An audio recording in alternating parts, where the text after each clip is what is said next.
আমার মনের মধ্যে ইচ্ছা ছিল আজকে তোমার উপরে বিজয় লাভ করব। জীবনে কোনোদিন তোমার উপরে বিজয় লাভ করতে পারি নাই, আজকে বিজয় লাভ করব এই মনোভাব নিয়ে আজকে আমি বাড়ির মধ্যে যা ছিল অর্ধেক নিয়ে আসলাম। কিন্তু হে আবু বকর, আজকে আমি তোমার কাছে হেরে গেলাম। নবী আমার ডাক দেয়া বলে, ও আবু বকর, ইসলামের জন্য তোমার যে ত্যাগ, তোমার যে কুরবানি, মনে রেখো, মনে রেখো, এর বদলা আমি নবী তোমাকে দুনিয়ায় দিতে পারবো না। কাল কিয়ামতের ময়দানে আল্লাহ এর পুঙ্খানু নিয়ামত তোমাকে দান করবে। সুবহানাল্লাহ। এত ত্যাগ ইসলামের জন্য করেছে। তাহলে অনেক সময় যুদ্ধের ময়দানে শাহাদাতের তামান্না নিয়ে কাজ করতে হবে। আবার অনেক সময় আমাদের চিন্তা চেতনা রাখতে হবে, আল্লাহ যে বিধিবিধানগুলো দিয়েছেন সেই বিধিবিধানগুলোকে আমাদেরকে মান্য করতে হবে। আমাদের সামনে কুরবানির বিধান চলে এসেছে, কুরবানি খুব সন্নিকটে। এই কুরবানির বিধান প্রবর্তিত হওয়ার পিছনের যে মূল ইতিহাস, যে মূল ঘটনা, সেখানেও ছিল হযরতে ইব্রাহিম আলাইহিস সালাতু ওয়াস সালামের ঘটনা। ইব্রাহিম আলাইহিস সালাতু ওয়াস সালাম অনেক বড় বড় পরীক্ষার সম্মুখীন হয়েছেন। ইব্রাহিম নবীকে আল্লাহ পাক অনেক বড় বড় পরীক্ষার সম্মুখীন করেছিলেন। ছোটবেলা থেকে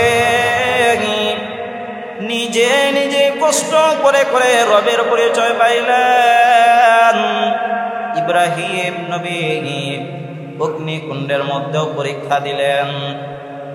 ইব্রাহিম নবী আল্লাহর কাছে বারবার দোয়া করে, ওদার মালিক আল্লাহ, রব্বি হাবলি মিনাস সালিহিন, আপনি আমাকে একটা পুত্র সন্তান দান করেন, নেককার সন্তান দান করেন। বারবার বারবার আল্লাহর কাছে দোয়া করেন।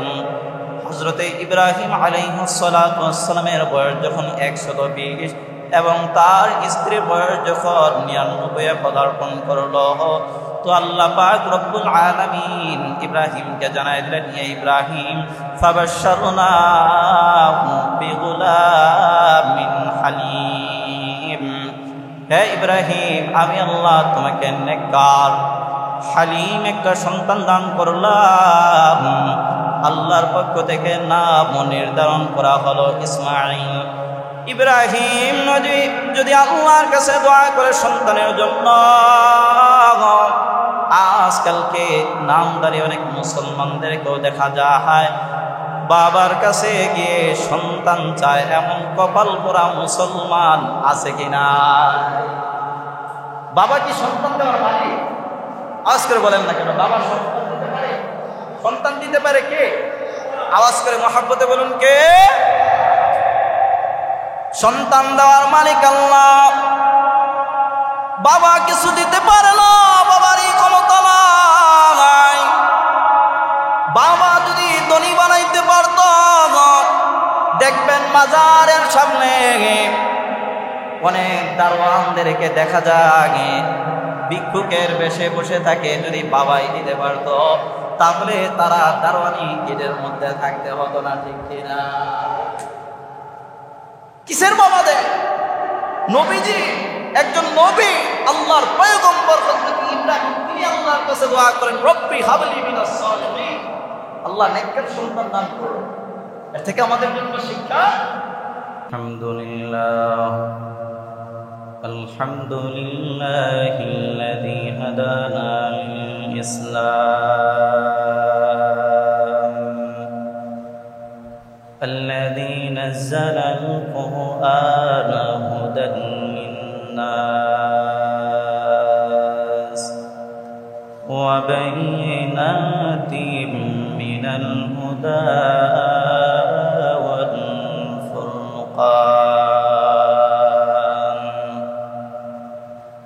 وخلق الإنسان وكرم وعلمه من البيان ما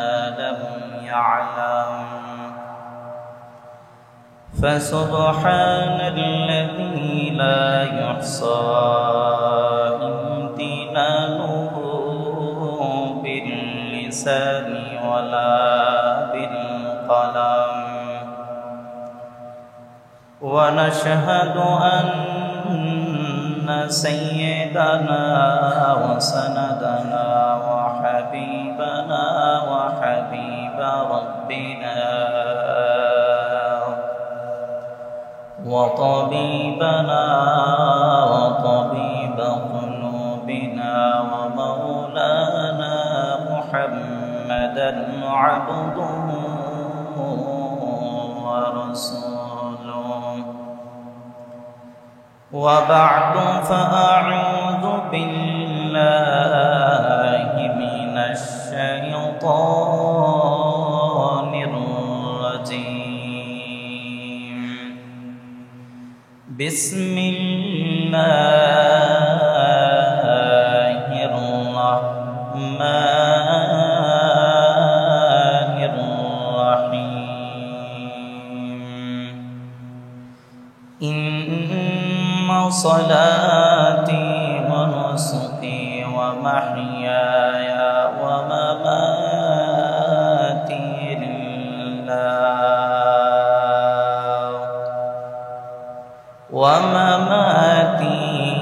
لله رب العالمين صدق الله مولانا العظيم وصدق رسوله النبي الأمي الكريم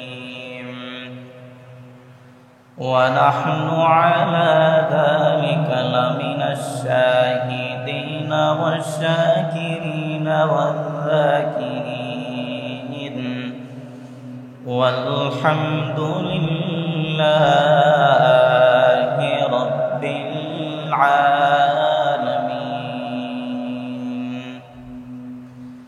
اللهم صل على محمد عدد ما في علم الله عدد ما في علم الله صلاة دائمة بدوام ملك الله اللهم صل على محمد أنزله المقعد المقرب عندك يوم القيامة سبحانك لا علم لنا إلا ما علمتنا إنك أنت العليم الحكيم ربي زدني علما ربي زدني علما ربي زدني علما رب اشرح لي صدري ويسر لي أمري واحلل عقدة من لساني يفقه قولي رب يسر ولا تعسر وتمم علينا بالخير أعمال से बनती है ये जन्नत भी जहन्नम भी अमाल से बनती है ये जन्नत भी जहन्नम भी ये खाके अपने फितरत में है न नरी है न नूरी खाके अपने फितरत में है न नूरी है न नारी बगैर जो अमाल हो इखलास व तक़वा बगैर जो अमाल हो इखलास व तक़वा बर्बाद तेरे जिंदगी आए होश नज़रमंद बर्बाद तेरे जिंदगी आए होश नज़रमंद इखलास की आमाल ये जन्नत की हमरा परहेज़ के मक़ासिद है जो तक़वा से हासिलमंद परहेज़ के मक़ासिद है जो तक़वा से हासिलमंद মহিয়ান গড়িয়ান রাজাদিরাজ আল্লাহ সুবহানাহু ওয়া তাআলার আলিশান দরবারে অসংখ্য গণিত শুকর এবং নত শিরে সেজদা অবনত করছি যে মহান রব্বুল ইজ্জত ওয়াল জালাল আমাদেরকে মসজিদে এসে সমবেত হওয়ার তৌফিক এনায়েত করেছেন করুন আলহামদুলিল্লাহ। লক্ষ কোটি দুরূদ ও সালাম নবিকুল শিরোমণি দু জাহানের সরদার নবিয়ুর রাহমা ইমামুল মুরসালিন সৈয়দুল ইমাম মুহাম্মদুর রাসূলুল্লাহ সকলে করি সাল্লাল্লাহু আলাইহি ওয়াসাল্লাম। আল্লাহ পাক রব্বুল আলামিন বান্দার থেকে অনেক সময় ত্যাগের পরীক্ষা নেন, অনেক সময় জানের মাধ্যমে পরীক্ষা দিতে হবে, আবার অনেক সময় সম্পদের মাধ্যমে পরীক্ষা দিতে হবে। জানের কুরবানি হলো যুদ্ধের ডাক আসলে শাহাদাতের তামান্না নিয়ে ময়দানের মধ্যে ঝাঁপিয়ে পড়া। আল্লাহ অনেক সময় মালের কুরবানি নেন, আল্লাহর রাস্তার মধ্যে তখন সম্পদের কুরবানি দিতে হবে। যেমন কুরবানি দিয়েছেন সাহাবায়ে কেরাম। সাহাবায়ে কেরাম জীবন আল্লাহর রাস্তায় বাজি রেখে কাজ করে সম্পদ দিতে হয় তো সব কিছু পয়গম্বরের সামনে পেশ করে দেয়। পয়গম্বর সাহাবায়ে কেরামদেরকে ডাক দিয়ে বলে, ও আমার সাহাবায়ে কেরাম, যুদ্ধের ফান্ডের মধ্যে তোমাদের সম্পদ দিতে হবে, মাল দিতে হবে, তাড়াতাড়ি করে মাল দাও। হযরতে আবু বকর, ওমর, উসমান, আলী সহ সাহাবায়ে কেরাম দৌড়ে বাড়ির মধ্যে চলে গেলেন। হযরতে ওমর মনে মনে চিন্তা করতে লাগলেন, আমি আবু বকরের উপরে কখনো বিজয় লাভ করতে পারি না, আজকে এখন আমার জন্য এটা সুবর্ণ একটা সুযোগ।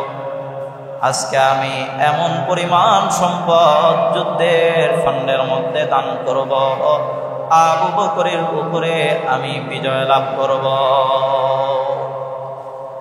মনের মধ্যে চিন্তা নিয়ে বাড়ির মধ্যে রওনা।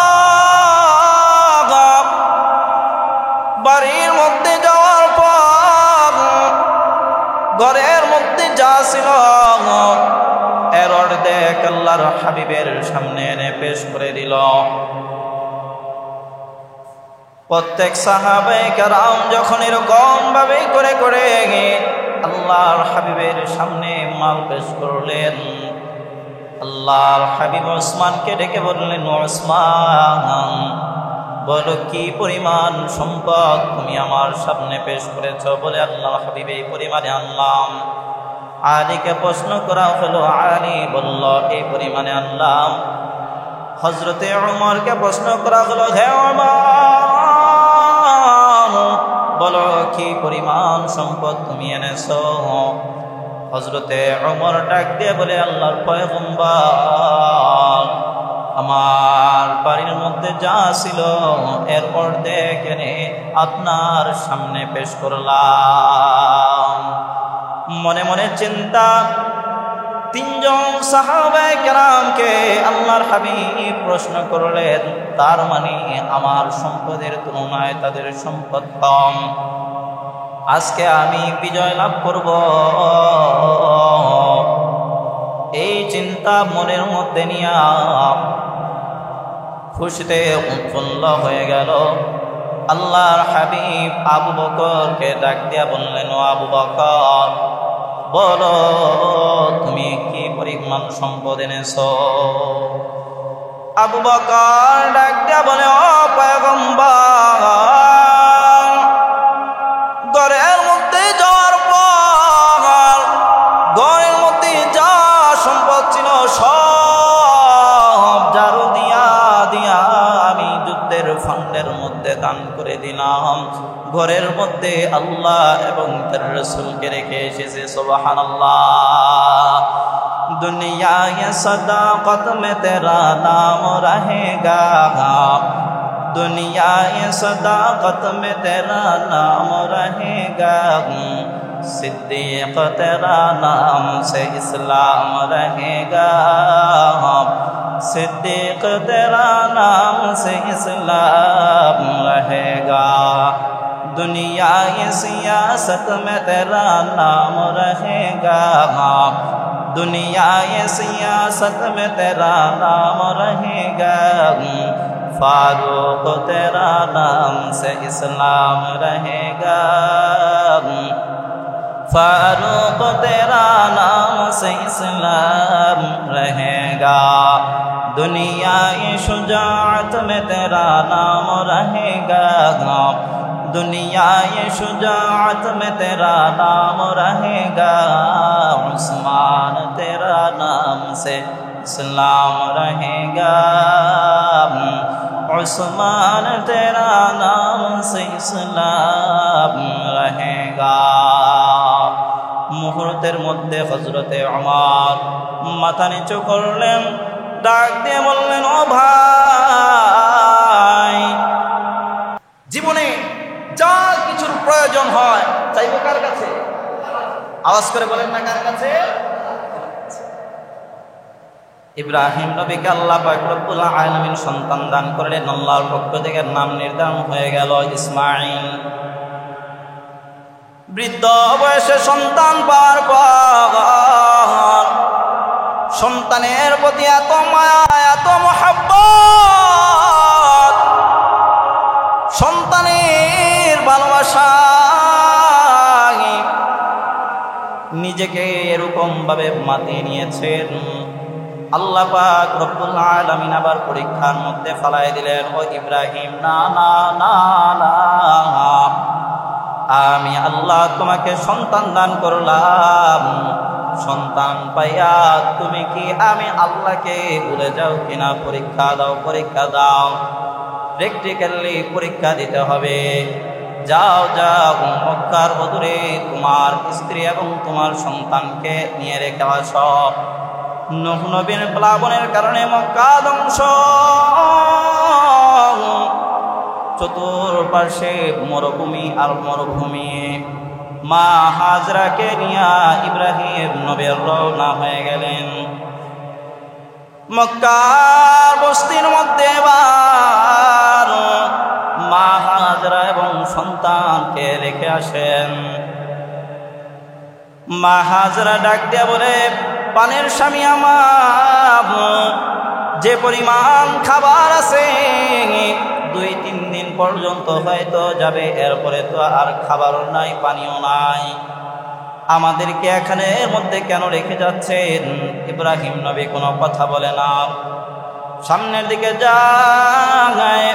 মা হাজেরা ডাক দিয়া বলে, স্বামী আমার, তবে এতটুকু কথা বলেন, আপনি কি আপনার নির্দেশে রেখে যাচ্ছেন নাকি মহান রবের নির্দেশে রেখে যাচ্ছেন? ইব্রাহিম নবী ইশারা করে বললেন, আমি ইব্রাহিম, আমি নিজের ইচ্ছায় কিছু করি না, আমি যা কিছু করে সব আমার মালিকের নির্দেশেই করি।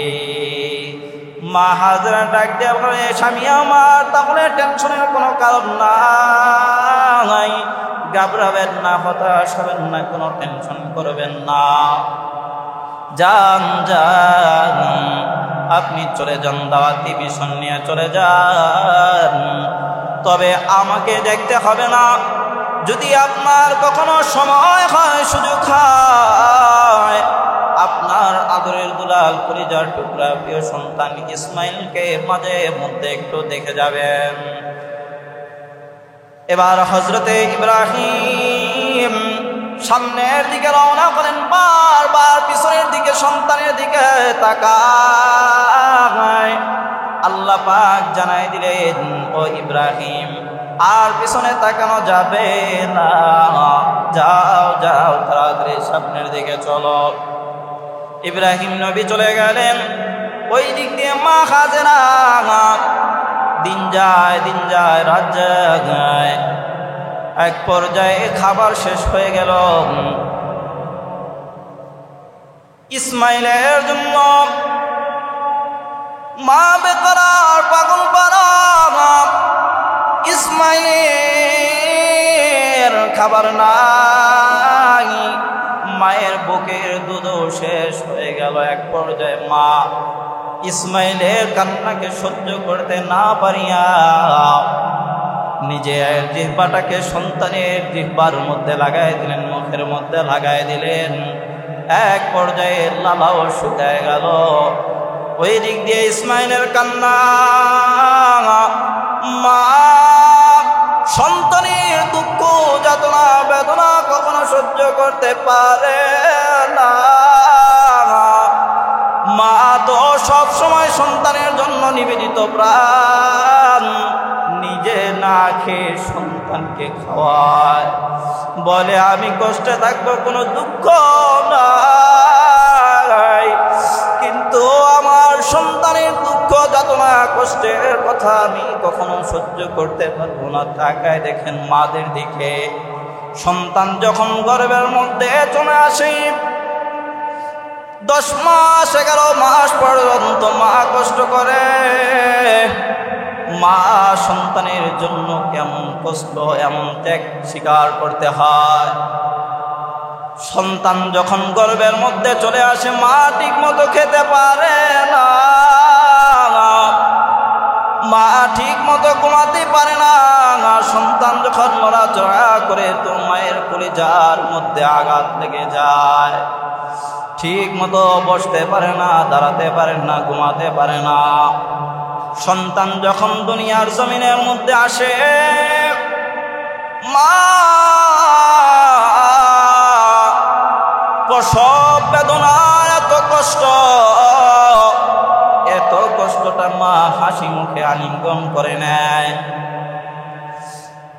ডক্টররা বলে, দুনিয়ার সমস্ত চিকিৎসা বিজ্ঞানীরা বলে, মায়ের প্রসব বেদনাটা এত ভয়ঙ্কর, এত কষ্টকর, মৃত্যুর পরের কষ্টটাই হলো মায়ের প্রসব বেদনার এই কষ্ট।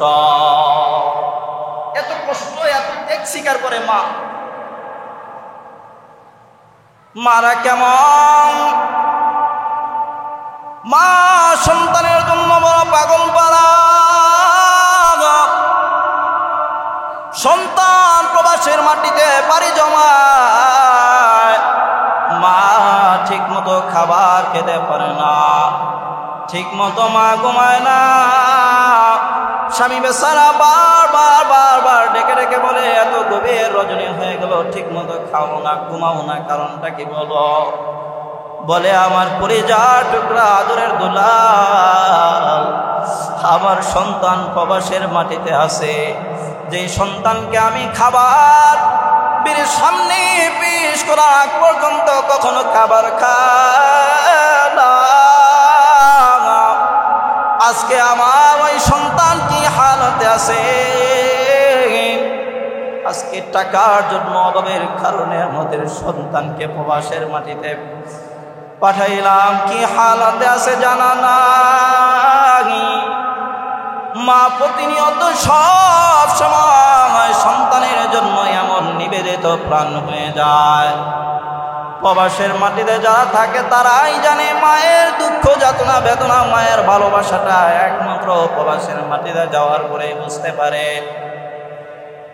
মা হাজেরা সন্তানের এই দুঃখ যাতনা, এই চিৎকার আর বরদাস্ত করতে পারছে না। এক পর্যায়ে মা একবার সফায় দৌড়ায়, একবার মারওয়ায় দৌড়ায়। ইসমাইলের কান্না শুধু বাড়তে চলেছে, বেড়ে চলছে। এক পর্যায়ে ইসমাইল কান্নার কারণে মা যখন বেকারার দিশেহারা, মানব বেশে একজন ব্যক্তি চলে আসলো। এসে যখন ইশারা করল এদিকে আসো, মা হাজরা পাশে গিয়ে বলে, কে আপনি? চিনতে পারি নাই। বলে, তুমি কেন এরকম হাহুতাশ করতেছো বলো। বলে, আমার সন্তান ইসমাইল, তার পানি নাই, খাবার নাই, বেকার সন্তানের কষ্ট আমি তো মা বরদাস্ত করতে পারছি না। এক পর্যায়ে বলল, আমি আল্লাহর ফেরেশতা জিবরাইল আমিন ডানা দ্বারা যখন মাটির মধ্যে আঘাত করলেন, সঙ্গে সঙ্গে পানি ওঠা আরম্ভ হয়ে গেল। সুবহানাল্লাহ। মা হাজরা এবার তার নিজের মাতৃভাষায় বলতে লাগলেন, জমজম, পানি থাম থাম, পানি থেমে গেল।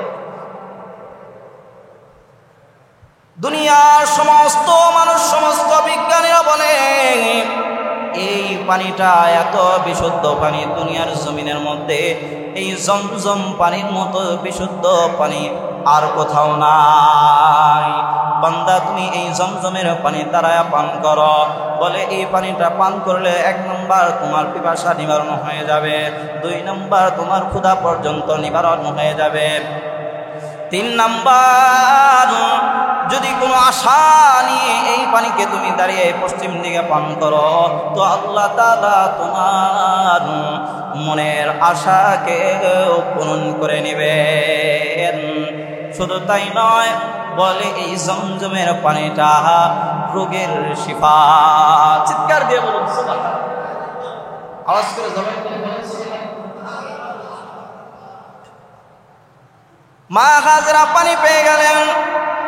আস্তে আস্তে করে সন্তান যখন বড় হতে আরম্ভ হয়ে গেল, কয়েকটা বর্ণনা পাওয়া যায়, কেউ বলেছেন 8, কেউ বলেছেন 10, মতান্তরে 12। হযরতে ইসমাইলের বয়স যখন 12তে এসে উপনীত হল, আল্লাহ পাক রব্বুল আলামিন ইব্রাহিম নবীকে স্বপ্নে দেখাইলেন, হে ইব্রাহিম, তোমার মনের বস্তুটাকে, তোমার প্রিয় জিনিসটাকে তুমি কুরবানি করো।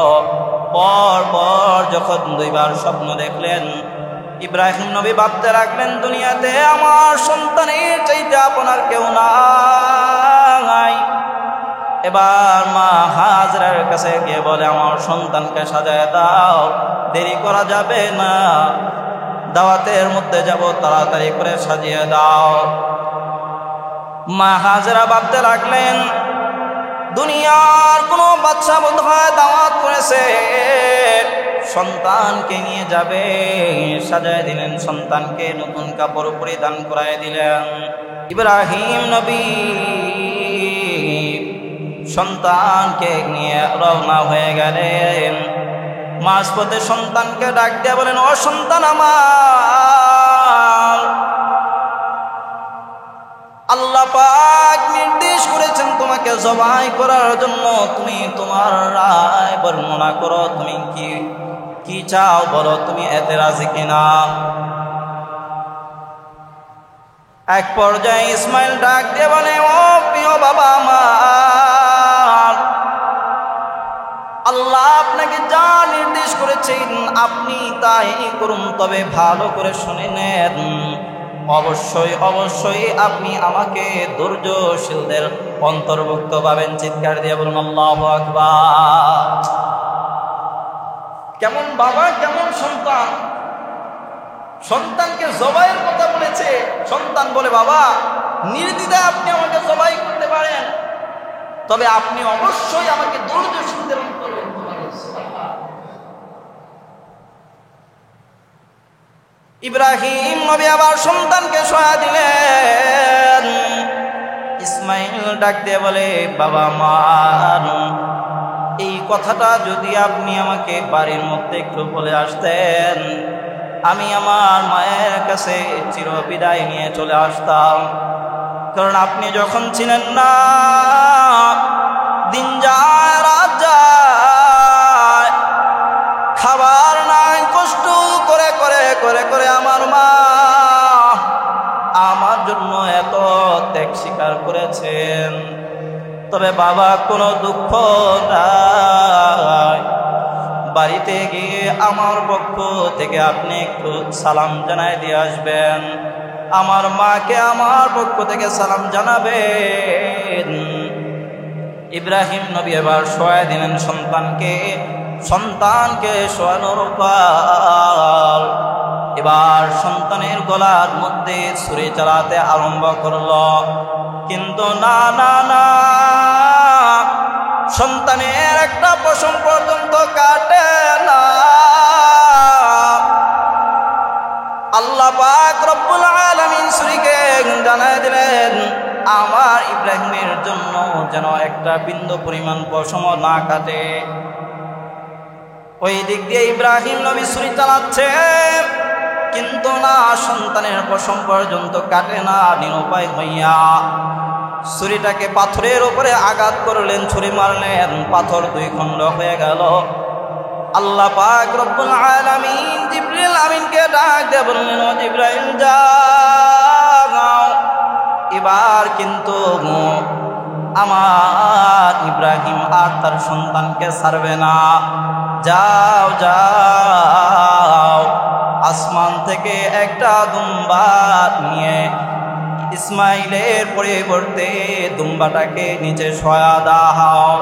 ইব্রাহিম নবী চোখ বন্ধ করে যখন ছুরি চালাতে আরম্ভ করলেন, এক পর্যায়ে চোখ খুলে দেখেন দুম্বা সবাই হয়ে গেছে।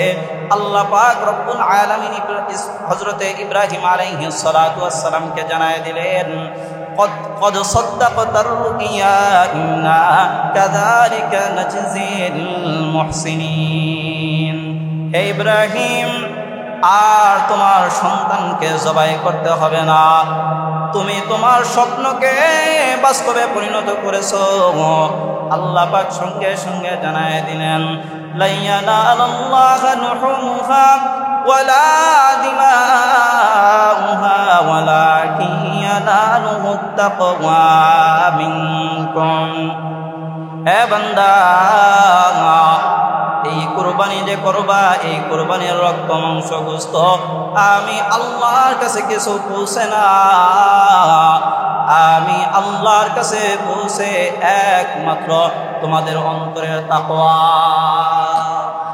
কুরবানি যে করছো, এটা কার জন্য করছো? আমি আল্লাহর জন্য নাকি মানুষকে দেখানোর জন্য? মানুষ তোমাকে বাহবা দিবে, মানুষ তোমাকে সম্মান দিবে, এই জন্য কি তুমি কুরবানি করছো? এটাকে আমি পরীক্ষা করার জন্য কুরবানির বিধান দিয়েছি। গোশত আপনি খাবেন, গোশত আপনার থেকে যাবে, রক্ত মাংস চামড়া সবই থেকে যাবে, কিন্তু আপনার অন্তরের তাকওয়াটা আল্লাহর কাছে পৌঁছে। এই জন্য আমরা যে কুরবানি করবো, এটা কার জন্য করব? জবানটা খুলে বলেন না, কার জন্য? আল্লাহর জন্য। আল্লাহ পাক, আল্লাহর রাহি যখন আপনাকে জীবন দিতে হবে, তখন নিজের জান বাজি রেখে আপনাকে ময়দানে ঝাঁপিয়ে পড়তে হবে। আবার যখন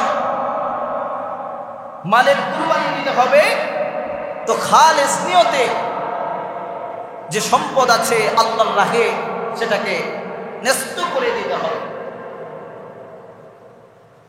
খুব সন্নিকটে আমাদের মাঝে কুরবানি। এই জন্য এখন থেকে আমাদের প্রস্তুতি গ্রহণ করা। এই কুরবানি আসলেই দেখবেন এই সমাজের মধ্যে কিছু সুশীলদেরকে দেখা যায়। ওই সুশীলরা বলে যে এই কুরবানি এত এত পশু জবাই করার দরকার কি? এই পশুর টাকাটা গরিব দুঃখীদের মাঝে বিতরণ করে দিলেই তো হয়। নাউজুবিল্লাহ।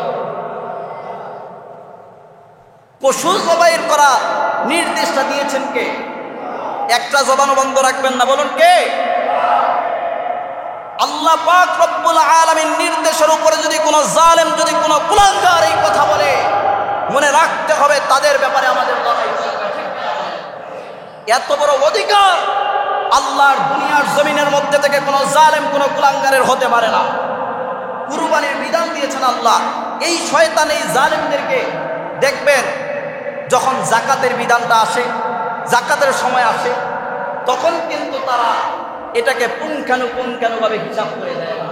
জাকাতের সময় বলে তারা কয়েকটা শাড়ি দিয়ে, লুঙ্গি দিয়ে ভাবে আমার জাকাত আদায় হয়ে গিয়েছে। তখন তাদের এই কথাটা কি থাকে বলেন? মনে রাখতে হবে ইসলামের সমস্ত বিধিবিধানগুলোকে মেনে চলার নামই হলো একজন প্রকৃত ইমানদার, প্রকৃত মুমিন। আল্লাহর রাহে, আল্লাহর জন্য আমরা সব কিছুকে বিলীন করে দিতে পারি। আমার জীবনটা দিয়েছেন কে? জোরে আওয়াজ করে বলেন না, আল্লাহর নাম নিতে এত কারণ কেন? আমার এই জবান দিয়েছেন কে? আমার জীবন দিয়েছেন কে? আমার সম্পদ দিয়েছেন কে? আল্লাহ তাআলা আমাকে সম্পদ দান করেছেন। আল্লাহর রাস্তায় সম্পদ ব্যয় করতে আমার কার্পণ্য থাকবে কেন? এই সম্পদের মালিক তো আমি নই। আল্লাহ আমাকে সম্পদ দান করেছেন, সম্পদটা আমাকে আমানত দান করেছেন, আমানত দিয়েছেন। কাল কিয়ামতের ময়দানে পুঙ্খানুপুঙ্খানুভাবে এর হিসাব আল্লাহর কাছে আমাদেরকে দিতে হবে। সম্মানিত হাজিরিন, এই সমাজ কোথায় যাচ্ছে?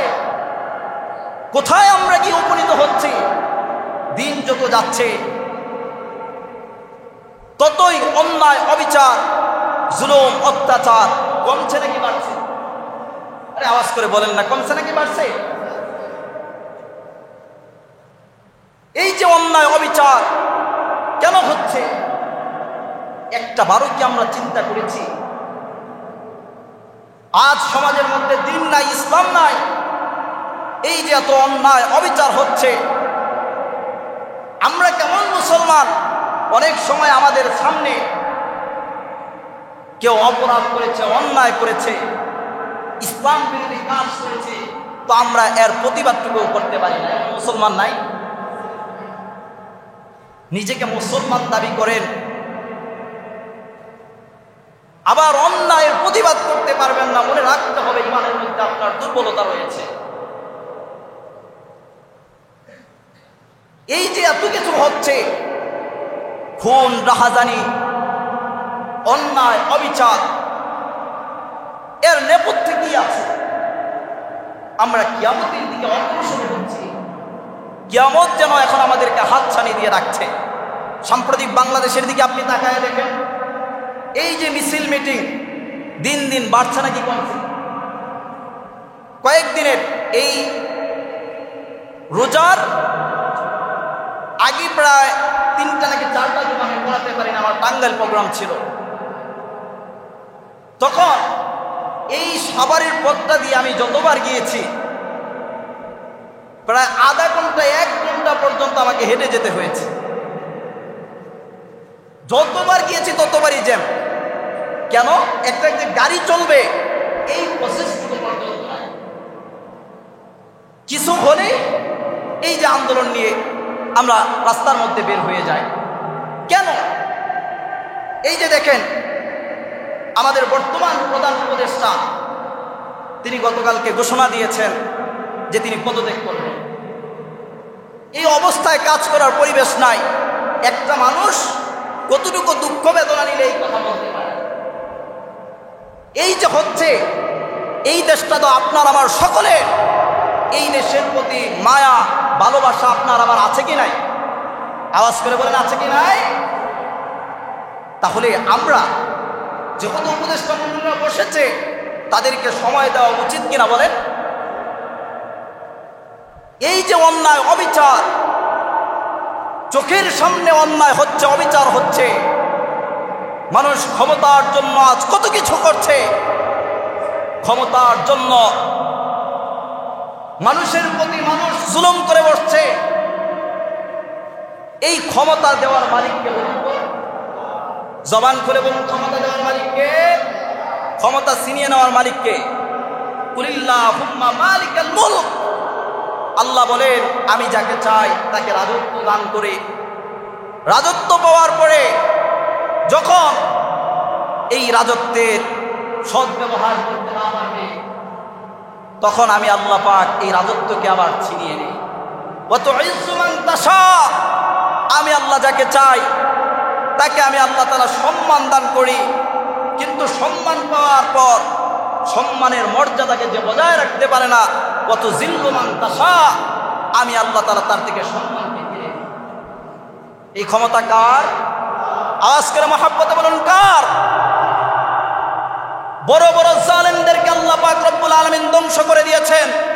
মানুষের প্রতি আপনি জুলুম করবেন, মানুষের প্রতি অন্যায় অবিচার করবেন, সব কিছু ক্ষমা পাইলে জুলুম কোনোদিন ক্ষমা হবে না, ঠিক কিনা বলেন? এই যে দেখেন আজ বাংলাদেশের মধ্যে 2013 সালে উলামায়ে কেরামদের উপরে জুলুম নির্যাতনের স্টিমুলার চালানো হয়েছিল শাপলা চত্বরের মধ্যে, ঠিক কিনা বলেন? এই দেশের মধ্যে উলামায়ে কেরামদের বিন্দু পরিমাণ দাম তাদের কাছে নাই। উলামায়ে কেরামদেরকে ব্যবহার করে একমাত্র টিস্যুর মতো। একটা টিস্যুকে যখন ইউজ করা হয় একটু পরে এটাকে তাকে ফেলে দেওয়া হয়, কারণ এটার প্রয়োজন নাই, টিস্যুটা ব্যবহার করা হয়েছে। উলামায়ে কেরাম আন্দোলনের আগেও ছিল, পরেও ছিল, এখনো আছে, আগামীতেও থাকবে। কিন্তু এই উলামায়ে কেরামদের উপরে জুলুম নির্যাতন চালানো হয়েছে। বলুন তো শাপলার গণহত্যার সেই বিচার কি হয়েছে? মুসলমান মুসলমানকে কিভাবে আঘাত করতে পারে মনে রাখতে হবে। যারা এই কাজ করেছে আর যা কিছুই হোক আমরা তাদেরকে মুসলমান বলতে পারি না। নিঃসন্দেহে তারা গাদ্দার ছাড়া আর কিছুই হতে পারে না, ঠিক কিনা বলে? শাপলার বিচার কি হবে? আমার মন বলে না, তারা করবে না এই বিচার। এতদিন হয়ে গেল আজও পর্যন্ত সে বিচার হয় নাই। বোঝাতে চেয়েছি কি, ভালো করে বুঝবেন, উলামায়ে কেরামদেরকে তারা ইউজ করে, ব্যবহার করে। যে উলামায়ে কেরাম আপনাদের শ্রেতাজ, মাথার মুকুট, সে উলামায়ে কেরামদের সম্মানটুকু আজ সমাজের মধ্যে নাই। কারণ কি? আজ আমরা কিয়ামতের দিকে অগ্রসর হচ্ছি। আল্লাহ পাক সমস্ত অন্যায় অবিচার জুলুম থেকে আমাদের প্রত্যেককে হেফাজত করুক, সকলে বলি আমিন। এজন্য কুরবানি এসেছে, আমরা কার জন্য করব? আওয়াজ করে বলুন কার জন্য? এখন থেকে প্রস্তুতি গ্রহণ করবেন ইনশাআল্লাহ। আগামী সপ্তাহে আমরা ধারাবাহিক সমস্ত মাসালা মাসাইল নিয়ে আলোচনা করব। যাদের মাসালা জানার প্রয়োজন আপনারা আমার কাছে লিখে অথবা মৌখিকভাবে জমা দিয়ে দিবেন ইনশাআল্লাহ। আগামী সপ্তাহে সমস্ত মাসালার জবাব দেওয়া হবে।